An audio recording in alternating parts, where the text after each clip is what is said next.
Sí.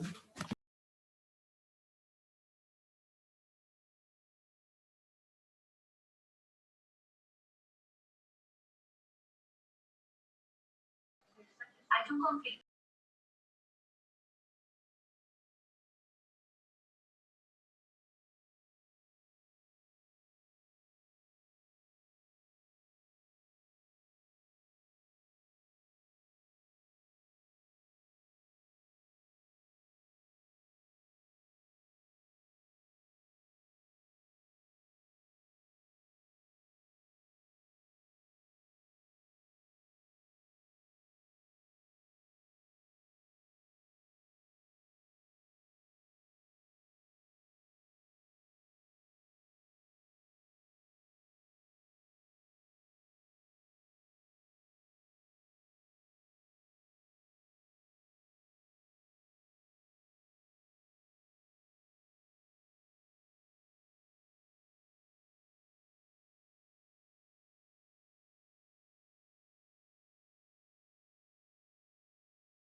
Buenas noches. Buenas noches, doctor Niño. ¿Cómo van?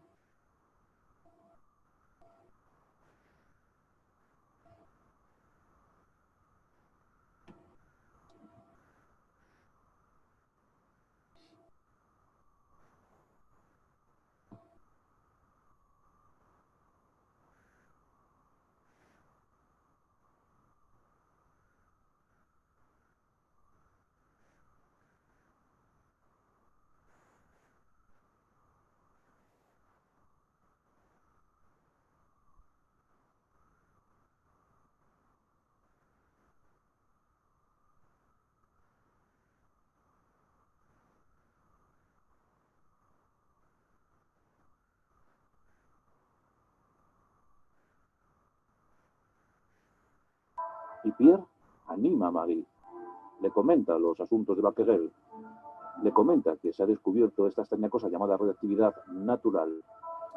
Y le propone que investigue en ese campo y que prepare su tesis doctoral sobre la radioactividad. Y a Marie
Buenas noches. Buenas noches, profe, ¿cómo está? Terminar la reunión ahorita. Estamos 15 personas. ¿Quién va a hablar? Yo, doctor María Lucía Porras. Hola María Lucía, muchas gracias. Bueno, sí, señor. Entonces, ¿Va a hablar? vamos a hablar de quiste del mesenterio, doc. Son las 7:06. Esperamos un ratico porque hay nada más 15 conectados. Listo, doc, perfecto. Vaya colocando su primera diapositiva y entonces a las 7:10 empezamos. ¿Le parece? Sí, señor, perfecto. Bueno, ok, María Lucía, Gracias, gracias. doctor.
Buenas noches. Son las 7:10. Bienvenidos a la reunión Lorencita Villegas de Santos. Hoy tenemos una exposición sobre quiste del mesenterio. Nos lo va a dictar la doctora María Lucía Porras. Entonces, doctora, por favor, empecemos. Perfecto, doctor. Muchas gracias. Buenas noches para todos. Como les explicaba el doctor Niño, vamos a hablar sobre quiste del mesenterio. Mi nombre es María Lucía Porras. Yo soy residente de cirugía pediátrica de la Fundación Universitaria de Ciencias de la Salud. Iniciando la revisión de tema, vamos a comentar un caso que tuvimos, uno de los últimos casos que tuve durante mi rotación en el Hospital Infantil de Colsubsidio, en la Clínica Infantil de Colsubsidio. Se trata de un paciente masculino de 2 años de edad que ingresó por dolor abdominal y fiebre. Él llevaba 2 días de dolor abdominal generalizado asociado a múltiples episodios eméticos y fiebre cuantificada hasta 40 grados centígrados. Al ingreso el paciente estaba levemente deshidratado, estaba taquicárdico y tenía al examen físico un abdomen distendido, doloroso a la palpación de predominio en el hemiabdomen inferior, asociado sin signos de irritación peritoneal y sin evidenciarle alteraciones en la coloración de la piel o que se le palparan masas al examen físico.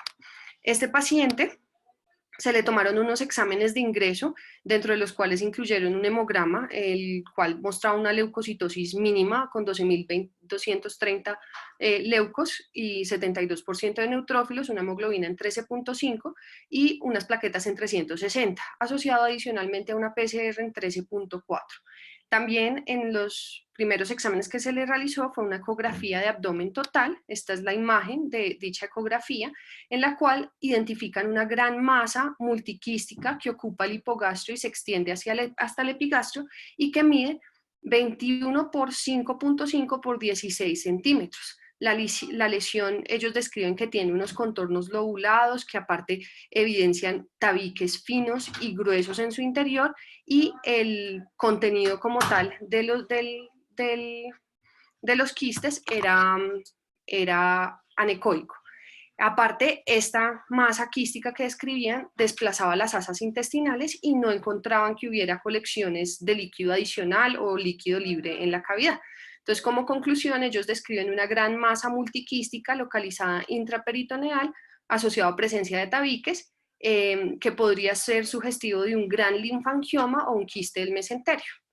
Con base a estos exámenes nos piden la valoración por cirugía pediátrica y se decide la toma de una tomografía abdominal. Estos son los cortes de dicha tomografía, en la cual describen que hay a nivel de la pelvis una imagen que condiciona el desplazamiento de las asas intestinales de aspecto multiseptado, con captación del medio de contraste por parte de los septos, que ocupa la pelvis en su totalidad y mide más o menos entre 146 por 121 por 51 por 57 milímetros. Ellos, como conclusión, describen una lesión quística multitabicada que se localiza a nivel pélvico, que podría ser sugestiva de un linfangioma a este nivel. Estos son los demás cortes de la tomografía. Como podemos ver, es una gran lesión y desplaza hacia el hemiabdomen superior todas las asas intestinales. Recordando un poquitico, el niño hasta este momento solo se había manifestado con emesis, fiebre y distensión abdominal. Un niño previamente sano. Y con base a estas imágenes se llevó a una junta en la cual se decidió que se podría tomar una conducta quirúrgica en este paciente con sospecha inicial de un quiste del mesenterio. Sin embargo, al día siguiente el paciente empezó con múltiples episodios de deposiciones líquidas y distensión progresivamente en aumento. Se consideró que adicional, pues lo único que no concordaba con pues este hallazgo incidental de la masa era que había presentado fiebre en los días iniciales, por lo cual se consideró que cursaba también con una gastroenteritis viral, se le dio manejo. Sin embargo, en el transcurso de ese día, por los múltiples episodios de deposiciones líquidas, no había vuelto a vomitar y la gran distensión, fue necesario el traslado a la unidad de cuidado intermedio por una gran deshidratación y aumento de la leucocitosis. Al día siguiente nuevamente se comenta al paciente en junta debido a la gran distensión y a que desde el día anterior no había presentado deposiciones. Se decide exploración quirúrgica por la laparoscopia inicialmente, pero fue necesario la conversión. Entonces estas son las imágenes de durante ese día, que empezó a presentar la ausencia de deposición y una distensión progresivamente en aumento asociado a la deshidratación. Como les explicaba, al día siguiente el paciente fue llevado a exploración por laparoscopia. Esta es la primera imagen con la que se encontraron al momento de hacer la laparoscopia, una gran lesión de que estaba ubicada a nivel del mesenterio de las asas intestinales delgadas y impide pues la adecuada caracterización intraabdominal, razón por la cual se decide la conversión con una mini laparotomía infraumbilical, y se encuentra en la siguiente lesión. Es una múltiples quistes mesentéricos reunidos en una gran lesión de más o menos 15 por 20 centímetros. Ellos la describen como una tipo 4, localizada a 15 centímetros de la válvula iliocecal y que comprometía 15 centímetros aproximadamente del ilion distal en su borde mesentérico, mesentérico y antemesentérico, razón por la cual fue necesario hacerle resección pues de la lesión, como resección en bloque de la lesión con 15 centímetros del intestino delgado y una anastomosis primaria. Describen que había un cambio de calibre de 2:1 sin evidencia de isquemia clara o evidencia de volvulación, no había perforaciones macroscópicas, no había necrosis y el apéndice estaba macroscópicamente sano. Esta es otra imagen adicional del manejo intraquirúrgico. El paciente posteriormente fue trasladado a la unidad de cuidado intermedios donde se le hizo su seguimiento posoperatorio y aún continúa hospitalizado. Todavía no ha salido la patología de dicha lesión.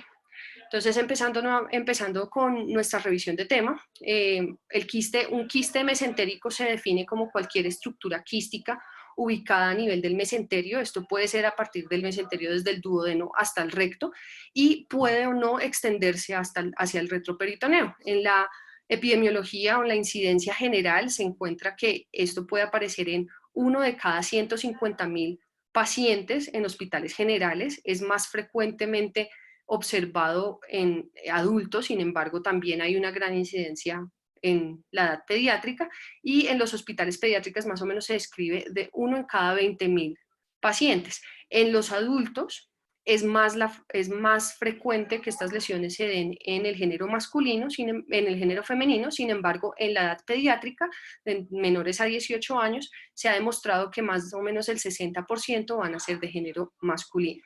Y 1/3 de estos casos van a ocurrir en los primeros 15 años de la vida.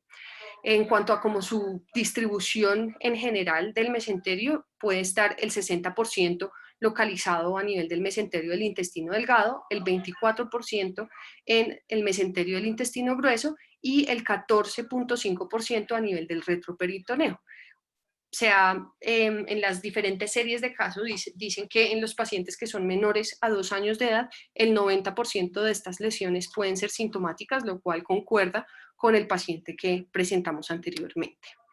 En cuanto a un poquito de historia, el primer caso que fue descrito de este tipo de lesiones fue en 1507 por Benevien. Él describe un caso de un quiste mesentérico en un paciente de 8 años, fue la primera descripción que se encuentra sobre este tipo de patología. Sin embargo, hasta 1842 fue von Rokitansky quien describe el primer quiste con contenido quiloso. En 1880 se hace la primera resección exitosa de un quiste de mesenterio a partir de T-LOX y en 1883 Penn hizo la primera marsupialización de este tipo de lesiones por un gran tamaño. En cuanto a la etiología, aún es desconocida en la razón por la cual aparecen este tipo de lesiones. Hay varias teorías, dentro de las cuales las principales va a ser una alteración en la conexión del sistema linfático con el sistema venoso en la vida embrionaria, una deficiencia en los shunts linfático-venosos normales pues, durante la formación. También se describe la ausencia o la falla de la fusión de las hojas del mesenterio. También puede estar dentro de las teorías el trauma oculto, el trauma embriológico, neoplasias o degeneraciones de los nodos linfáticos durante la formación. Sin embargo, pues como les nombraba al principio, son aún teorías.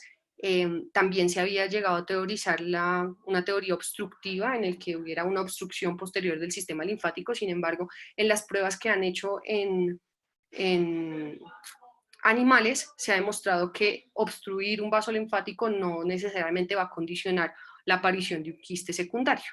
Gross realiza él describe que su teoría principal va a ser una proliferación benigna de linfáticos ectópicos en el mesenterio, que por ser tejido ectópico no van a tener una comunicación normal con el sistema linfático general y por ende no va a haber conexión posterior con el sistema venoso. Pues esto es con base a la aparición de los linfangiomas en otras localizaciones del cuerpo humano, principalmente en el cuello. Él decía que esto nacía a partir de un saco linfático del cervical. Entonces este tipo de lesiones se podría teorizar que nacen del saco linfático retroperitoneal y por eso pueden denominarse en general como malformaciones quísticas a este nivel. Sin embargo, pues también encontré esta tablita que no solo nos habla como de las principales lesiones quísticas que podemos ver en el mesenterio, pero pues sí teorizan cuál podría ser la causa principal de estas. Entonces, un quiste simple linfático usualmente va a ser una malformación de los vasos linfáticos. El linfangioma ya se considera una malformación o tejido ectópico o de origen neoplásico. El quiste mesotelial simple va a ser una falla de las hojas del mesenterio, de la fusión de las hojas mesentéricas. El mesotelioma quístico benigno van a ser quistes adquiridos que no tienen una etiología conocida, y pues ahí tenemos otros de los diagnósticos diferenciales que podemos ver en las lesiones quísticas abdominales, como son los quistes de duplicación, los quistes entéricos o los quistes urogenitales. En cuanto a la clasificación, existen varias clasificaciones que han ido como renovándose a través del tiempo.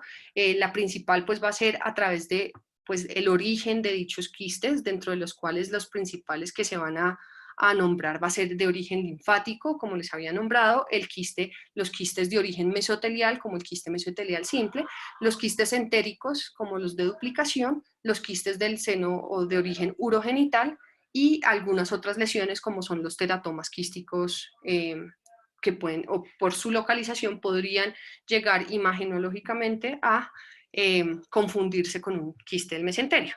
Existe una clasificación ya muy antigua, pues ya no poco usada, aunque sí la nombran en todas las revisiones que leí para la preparación de esta charla, y es la clasificación de Beers, en la que hablan de los 4 como etiologías principales, los 4 tipos principales de lesiones quísticas mesentéricas, entonces dentro de los cuales van a ser de origen embriológico o del desarrollo, en los cuales se incluye la gran mayoría de los quistes mesentéricos, de origen traumático, de origen neoplásico o de origen infeccioso. Esto pues excluye los quistes de origen mesotelial, porque la gran mayoría de quistes, como les he ido nombrando, son quistes linfáticos o malformaciones vasculares linfáticas. Existe ya una renovación de esta tabla en la cual pues ya también hablan de neoplasias misceláneas que pueden confundirse con quistes del mesenterio, y los quistes o los pseudoquistes adquiridos, como son los quistes traumáticos y los quistes pancreáticos posterior a una pancreatitis. También existe otro tipo de clasificación según su contenido. Este tipo de lesiones pueden contener líquido seroso, pueden contener quilo o líquido hemorrágico o mixto. El quilo vamos a verlo en estos pacientes que van a tener como un aumento del contenido graso en el interior del quiste como tal, y depende del grado de estasis linfática en el que se encuentre.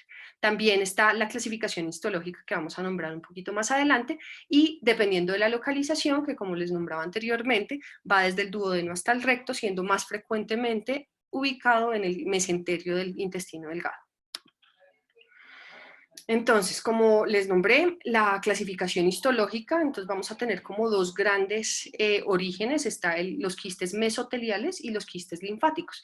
Esta es una revisión en la cual como buscaron unos marcadores específicos para diferenciar este tipo de quistes, porque macroscópicamente pueden ser muy similares, dentro de los cuales el factor 7 y el CD31 van a ser propios de los quistes linfáticos, y la queratinina total y la bisentina y el antígeno epitelial de membrana van a ser propios de los quistes mesoteliales. Adicionalmente, vamos a ver que va a haber también una alteración histológica en cuanto a su composición. Los linfangiomas quísticos usualmente van a ser quistes que tienen un endotelio plano con células espumosas ocasionales y paredes delgadas que contienen una capa muscular delgada, de músculo liso, a diferencia de los quistes mesoteliales, que no van a tener músculo liso, y el endotelio como tal suele ser un epitelio cuboide o columnar. Finalmente, pues llegamos a una de las clasificaciones como más actuales y más usadas, que es la clasificación de Lozanov. Esta él la realizó, es una clasificación que también tiene una correlación importante con el manejo quirúrgico de estos pacientes, y lo que busca es definir si hay o no compromiso o alteración vascular asociada a la localización del quiste. Entonces, como podemos ver en las imágenes, El tipo 1 es una malformación que va a estar pediculada. Usualmente la resección no va a comprometer ningún riesgo durante la resección y no va a haber necesidad de resección intestinal asociada. Sin embargo, precisamente por lo que es pediculada, tiene mayor riesgo a condicionar un vólvulo intestinal, torsión del mismo quiste, necrosis del quiste o del intestino en caso de que condicione el vólvulo, y por como torsiones parciales puede haber un crecimiento progresivo más rápido por estasis adicional. El tipo 2 es un quiste simple sésil con un reborde que va a estar en el reborde mesentérico, va a ser menos móvil que el tipo 1 y su resección, dependiendo de la localización, sí puede o no alterar la irrigación intestinal y en ocasiones va a necesitar resección intestinal asociada.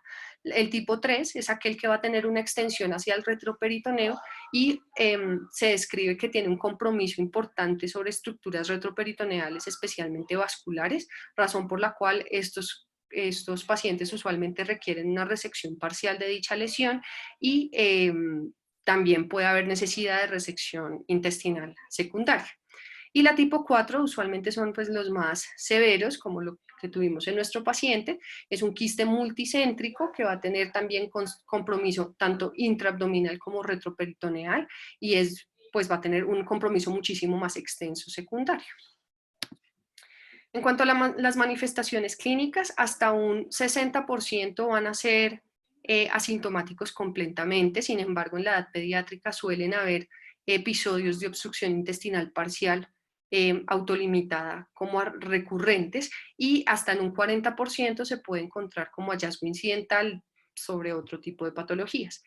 Lo que les nombraba anteriormente, la obstrucción intestinal asociada a masa palpable, a pesar de que en nuestro paciente como tal no le palpamos una masa, lo que sí describe la literatura es que la gran mayoría de los pacientes van a presentar una masa que es móvil, que es blanda, que suele, sí, dependiendo del tamaño, puede simular una ascitis importante en estos pacientes, y pues es como para tenerlo en cuenta. Y en cuanto a las complicaciones agudas, que también en la edad pediátrica suele ser una de las manifestaciones importantes dependiendo del tipo de quiste que tengamos, está el vólvulo intestinal, el infarto intestinal secundario, las torsiones del quiste, infección o sangrado, especialmente infección en estos pacientes que se intenta algún tipo de drenaje percutáneo por radiología intervencionista. La ruptura espontánea, aunque es poco frecuente, puede llegar a ocurrir y se puede manifestar como un paciente con peritonitis generalizada, y en ocasiones, dependiendo de la localización, pueden condicionar también obstrucción urinaria o biliar. En estos casos, pues se recomienda tomar exámenes adicionales que podrían como diferenciar si la masa es abdominal pura o si es del árbol biliar, etc. Y hasta en un 3% pueden estar asociados a malignidad, especialmente a sarcomas, linfangioendoteliomas y adenocarcinomas en ocasiones. Sin embargo, esto lo describe la literatura, que es más frecuentemente encontrado en la edad adulta. En cuanto al diagnóstico, una radiografía de abdomen simple, especialmente en aquellos pacientes que vienen con algún patrón obstructivo, puede llegar a ser, pues, a darnos como indicios. Lo que usualmente se va a ver es, como vemos en la imagen, una lesión que está desplazando las asas intestinales, ya sea hacia arriba, hacia abajo, hacia un lado, sin o con signos claros de obstrucción intestinal. Sin embargo, pues no es una imagen que sea diagnóstica, simplemente nos va a nombrar que hay algo ahí ocupando el espacio.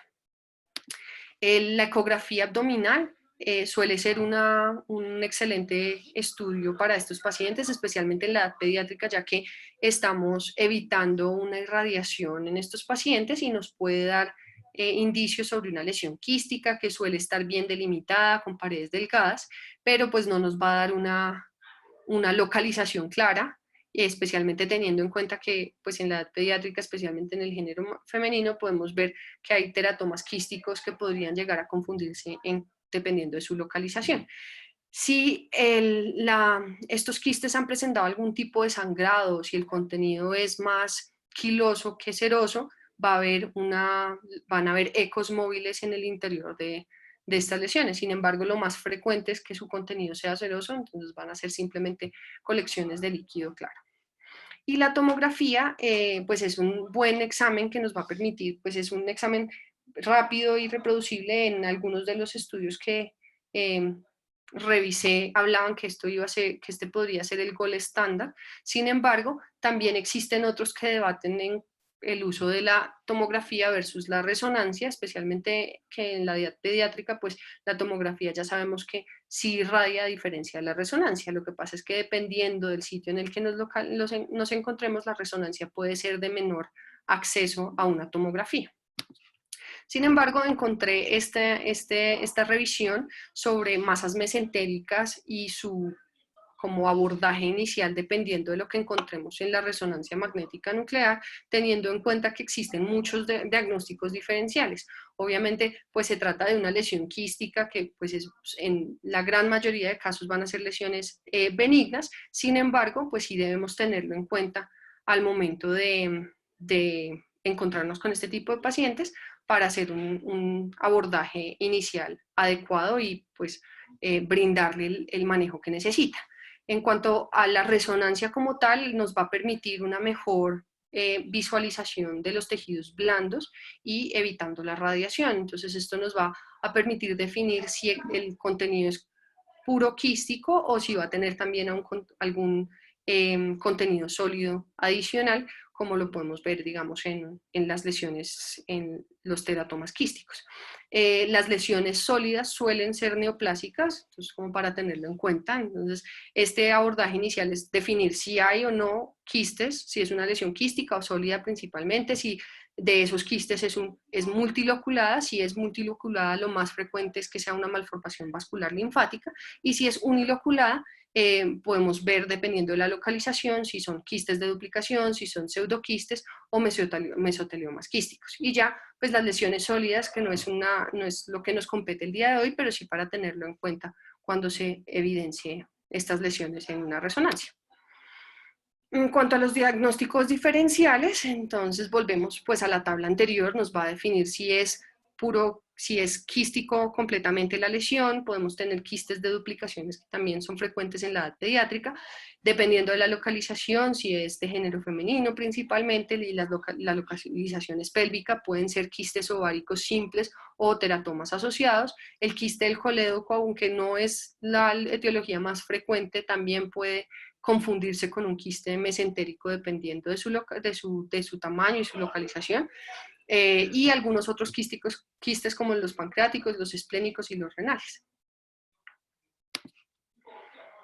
Bueno, entonces en cuanto al tratamiento, la meta principal va a ser la escisión completa. Sin embargo, vamos a tener varias opciones. Realmente no existe una receta clara para el tratamiento de estas lesiones, porque pues especialmente en lo que revisaban no existen series de casos grandes de estos pacientes para definir cuál es como el mejor abordaje. Sin embargo, en últimos años se ha hablado del manejo laparoscópico como una mejor opción para el manejo de este tipo de lesiones, especialmente porque va a permitir una disección más precisa alrededor de los vasos mesentéricos, asociado a un menor trauma abdominal, menor dolor posoperatorio, menor estancia hospitalaria y pues esto pues en últimas va a representar una mejoría para este tipo de pacientes. Sin embargo, aún no hay algún estudio que demuestre que esto sea superior al manejo abierto, y pues definitivamente, como todo lo laparoscópico, requiere de una experticia importante para su realización adecuada. Dentro de los manejos iniciales vamos a tener la enucleación y la resección intestinal, de la cual vamos a hablar un poquitico más adelante, y también existen manejos como se habla como manejos paliativos, que son las resecciones parciales o marsupializaciones, especialmente en estos tipos de quistes que tienen un compromiso importante retroperitoneal, en el cual, pues recordando que estas son lesiones benignas, es mayor el riesgo de hacer una lesión retroperitoneal importante versus que haya una recidiva de este tipo de lesiones. Sin embargo, ante cualquier resección parcial o marsupialización, la tasa de recurrencia sí es mayor. En general se habla que la recurrencia de todo paciente que se le hace una escisión completa es hasta de un 14%, sin embargo puede llegar hasta un 40% en aquellos pacientes que se hace un manejo paliativo. También el manejo paliativo con marsupialización y resección parcial va a tener mayor tasa de complicaciones, incluido el sangrado, la infección y en casos, aunque es muy poco frecuente, la aparición de fístulas linfáticas intraabdominales. Existen otros estudios en los que hablan solo únicamente del drenaje, sin embargo el drenaje es mayor riesgo y, como les hablaba anteriormente, puede condicionar una infección como tal del quiste que puede ser fatal en ocasiones, razón por la cual no se recomienda. Y la esclerosis es un manejo que se utiliza con frecuencia en este tipo de malformaciones, pero en otras localizaciones, especialmente digamos cervicales o axilares, que aún no ha demostrado mayor utilidad en los quistes mesentéricos abdominales. Estas son unas imágenes de una de las revisiones que mostraban cómo hay la correlación clínico, laparoscópica y la resección completa en manos expertas, como les nombraba anteriormente. Este es un estudio que se publicó en el Journal of Pediatric Surgery del año de 1996. Yo sé que es un poco viejo, sin embargo es de los pocos estudios que hablan sobre la infiltración de este tipo de lesiones a nivel intraabdominal. Obviamente pues fueron únicamente 6 casos en los que se les hizo una esclerosis con OK432, que es una mezcla liofilizada de un Streptococcus pyogenes del grupo A, que es de origen humano.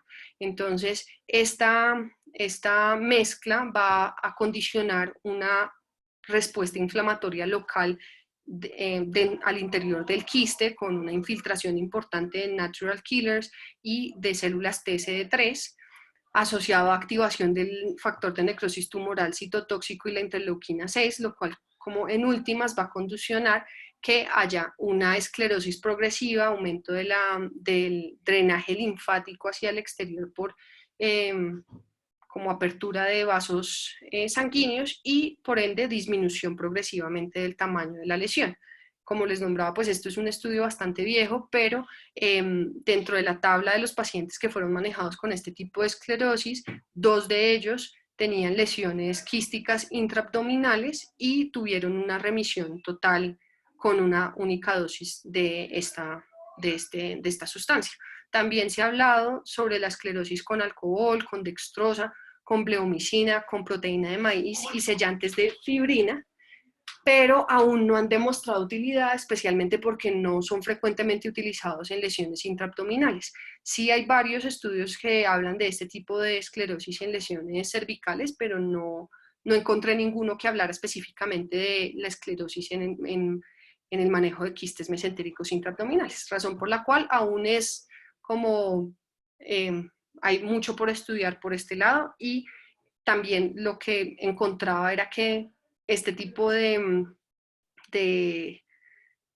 herramientas podrían ser útiles para hacer como una disminución del tamaño y posteriormente llevar a una resección un poco más segura de este tipo de lesiones. Entonces, como les nombraba, la meta real siempre va a ser la escisión completa de la masa y existen como 2 principales formas de hacerlo. La enucleación es como lo ideal para hacer, en el cual pues se hace como simplemente se reseca la lesión, evitando lesiones vasculares en su proceso, y usualmente esto es como exitoso en pacientes que tienen lesiones tipo 1 y tipo 2, que no suelen tener como una asociación tan importante con los vasos intestinales, los vasos mesentéricos. Sin embargo, la gran mayoría, hasta un 50 o un 60% de los pacientes, especialmente en la edad pediátrica, van a requerir una resección en anastomosis asociada a la resección de estas lesiones, como lo pudimos ver en nuestro paciente claramente.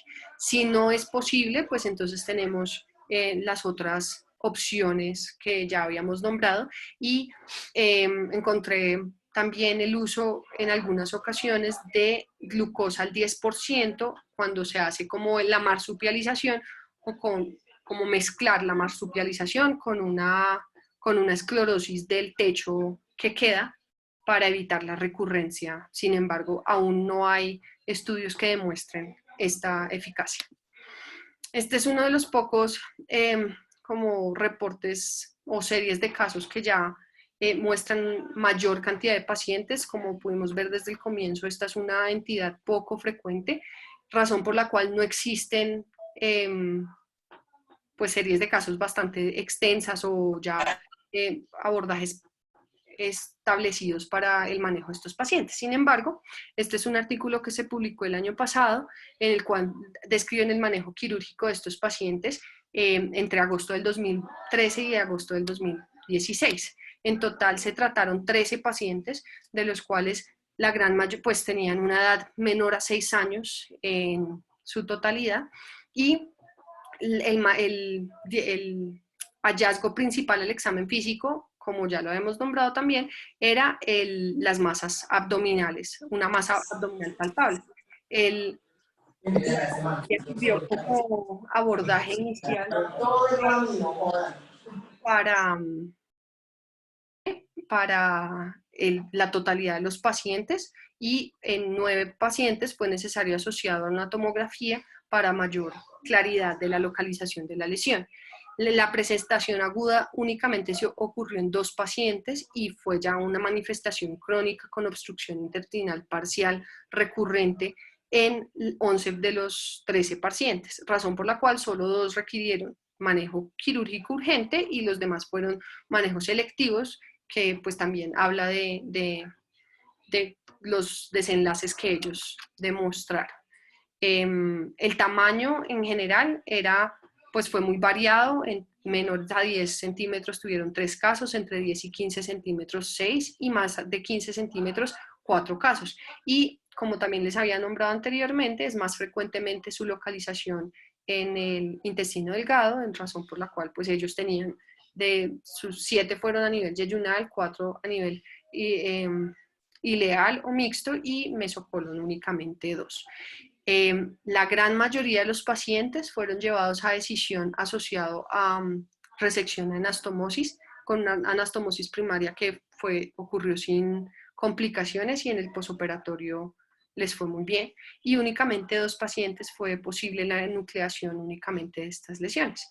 En cuanto a los 2 casos que tuvieron de manifestaciones agudas y resección y necesidad de manejo quirúrgico urgente, fueron pacientes que tuvieron una volvulación secundaria a la aparición de la masa. Como podemos ver, esta es una de las imágenes del vólvulo que condiciona esa gran lesión a nivel mesentérico. Y ya, fue la revisión.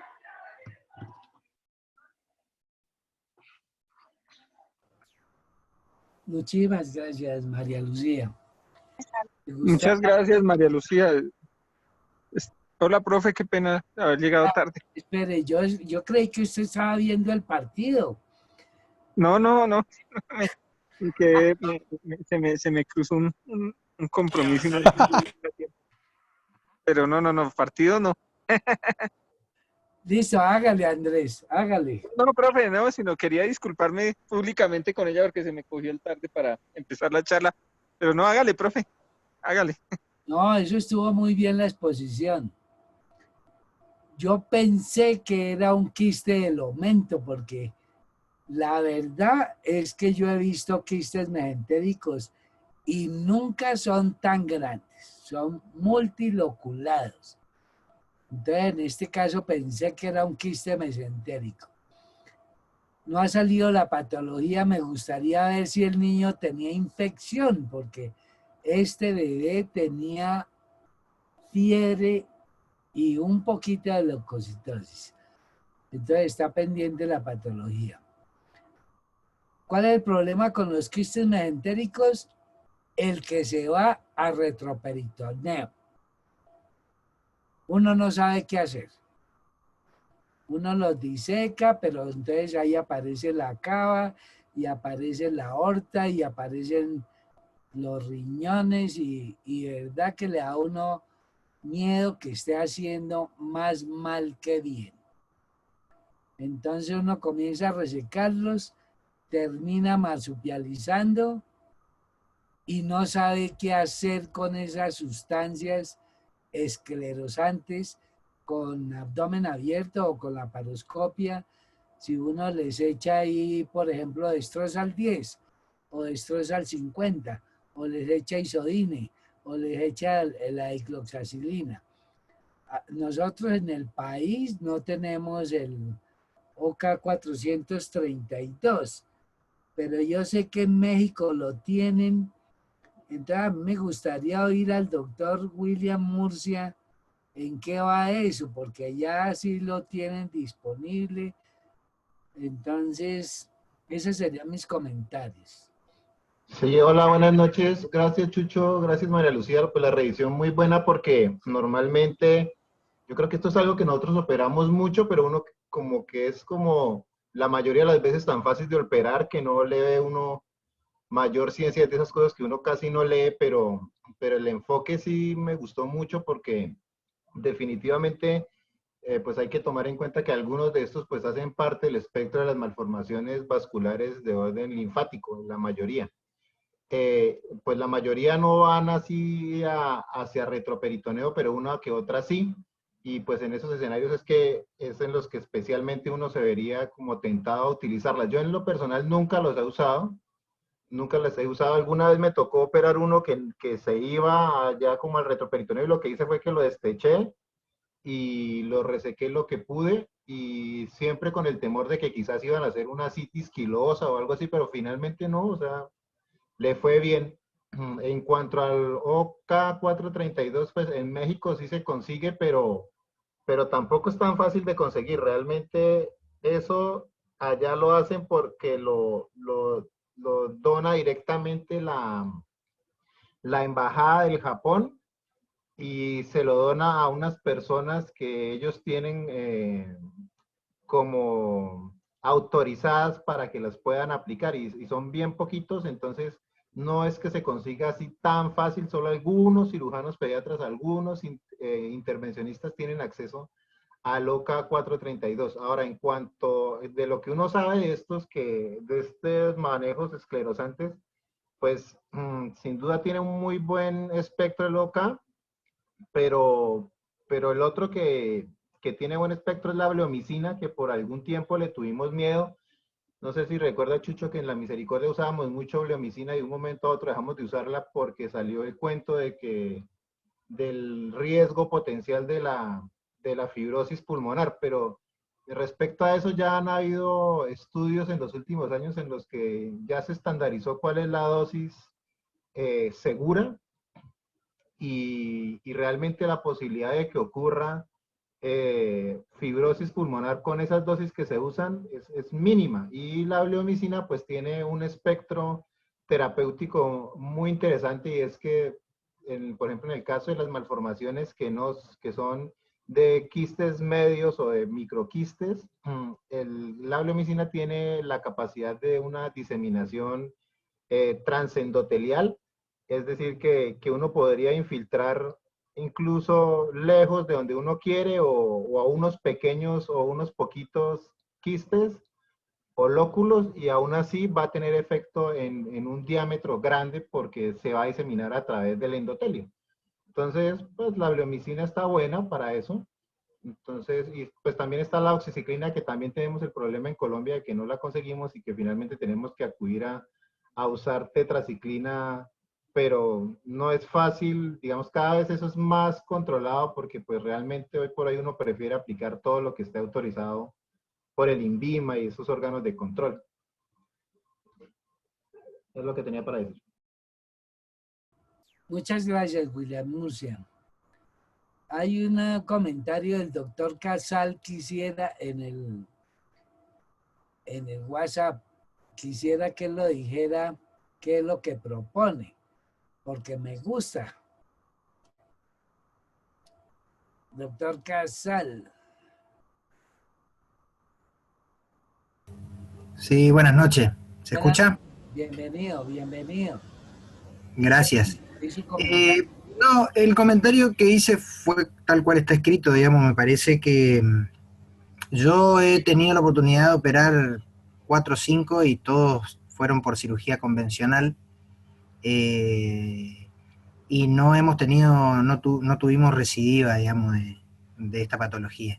Me parece que para hacerlo en forma laparoscópica, salvo que sea pequeño, si son, la mayoría de las veces son grandes, entonces para hacerlo en forma laparoscópica habría que primero, me parece, punzar guiado por ecografía o guiado por laparoscopía, disminuir y evacuar completamente el quiste para poder tener una mejor visualización y después sí hacerlo en forma laparoscópica, incluso la anastomosis se puede hacer extracorpórea, pero si son muy grandes y no se pueden punzar o no se los punza, me parece que es muy difícil hacerlo laparoscópicamente puro, digamos. Ese era todo el comentario.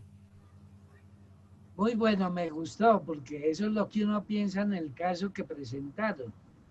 Ahí dice que hicieron una laparotomía pequeña, pero si uno está en la laparoscopia, uno lo puede punzar perfectamente y evacuarlo, como muchos de los quistes que hay, y hacer el resto extracorpóreo. Me gusta su comentario, doctor. Muchas gracias. Si hay otro comentario, otra experiencia, estos quistes es lo más de chévere operar. Hay un buen porcentaje de quistes que no se manifiestan como masa, sino como obstrucción intestinal.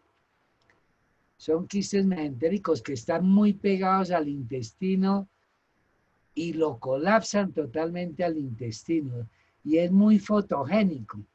Eso vienen de todos los colores, amarillo, azul, rojo, blanco, con kilo. ¿Alguna otra cosa, algún comentario adicional? Una cosita más, doctor. Coincido con eso que acaba de decir. Yo los que me tocó operar, los he operado todos por guardia con oclusión intestinal, válvulo. Uno estaba infectado. Pero creo que los tratamientos alternativos que se nombraron, como la esclerosis o la marsupialización, no estoy seguro si serían efectivos, digamos. Me parece que habría bastante recidiva, como pasa con los linfangiomas cervicales, por ejemplo. Y no sé, me parece que sería la última opción que yo optaría por eso. Correcto. Se nombraron esas opciones cuando el quiste se va por allá al retroperitoneo. Y hay unos quistes que son solo retroperitoneales. La doctora ahí definitivamente es una malformación vascular linfática. Y hay uno normalmente, el embrión tiene 5 bolsas linfáticas primitivas, 2 cervicales, 2 inguinales y la retroperitoneal, que es donde cae toda la cisterna esa de Becker y donde sale el conducto torácico. Entonces a veces uno comienza ahí y termina por allá escarbando el duodeno o los riñones. Ese es el problema de los quistes del mesenterio, que se vayan a retroperitoneo. ¿Algún otro comentario, alguna otra cosa? Me gustaron todo lo que hicieron hoy. ¿Ya qué horas son? No sé qué horas son. 7:54. Alcanzamos a ver un pedazo del partido y nos vemos el jueves. El jueves que van a presentar. Profe, el jueves vamos a presentar un tema que elegimos pues basados más en el aspecto histórico del tema y que tiene pues que yo sé que le va a gustar, de hecho el aspecto histórico, y es ductus arterioso persistente. Ah, perfecto, perfecto. Elegimos ese tema porque queremos mostrar.